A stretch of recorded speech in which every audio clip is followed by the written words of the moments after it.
அத்தனை செல்வமும் உன்னிடத்தில் நான் பிச்சைக்கு செல்வது எவ்விடத்தில் வெறும் பாத்திரம் உள்ளது என்னிடத்தில் அதன் சூத்திரமோ அது உன்னிடத்தில் ஒரு முறையா இருமுறையா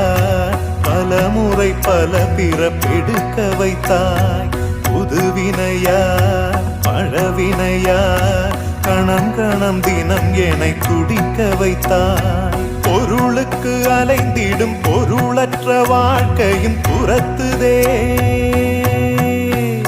உன் அருள் அருள் அருள் என்று அலைகின்ற மனம் இன்று பித